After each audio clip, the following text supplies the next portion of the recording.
بسم اللہ الرحمن الرحیم فتلقى آدم من ربه کلمات فتاب علیہ انہ هو التواب الرحیم۔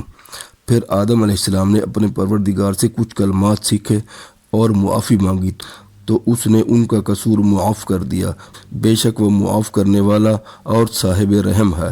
قُلْنَا اهْبِطُوا مِنْهَا جَمِيعًا فَإِمَّا يَأْتِيَنَّكُم مِّنِّي هُدًى فَمَن تَبِعَ هُدَايَ فَلَا خَوْفٌ عَلَيْهِمْ وَلَا هُمْ يَحْزَنُونَ۔ ہم نے فرمایا کہ تم سب یہاں سے اتر جاؤ، جب تمہارے پاس میری طرف سے ہدایت پہنچے تو اس کی پیروی کرنا کہ جنہوں نے میری ہدایت کی پیروی کی ان کو نہ کچھ ہوگا اور نہ وہ غمناک ہوں گے۔ والذین کفروا وکذبوا بآیاتنا اولئک اصحاب النار هم فیہا خالدون۔ اور جنہوں نے اس کو قبول نہ کیا اور ہماری آیتوں کو جھٹلایا وہ دوزخ میں جانے والے ہیں اور ہمیشہ اس میں رہیں گے۔ یا بنی اسرائیل اذکروا نعمتی التی انعمت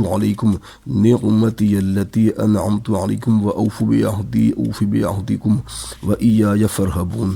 اے آل یعقوب، میرے وہ احسان یاد کرو جو میں نے تم پر کیے تھے، اور اس اقرار کو پورا کرو جو تم نے مجھ سے کیا تھا، میں اس اقرار کو پورا کروں گا جو میں نے تم سے کیا تھا، اور مجھے سے ڈرتے رہو۔ وآمنوا بما انزلت مصدقا لما معکم ولا تکونوا اول کافر بہ ولا تشتروا بآیاتی ثمنا قلیلا وایای فاتقون۔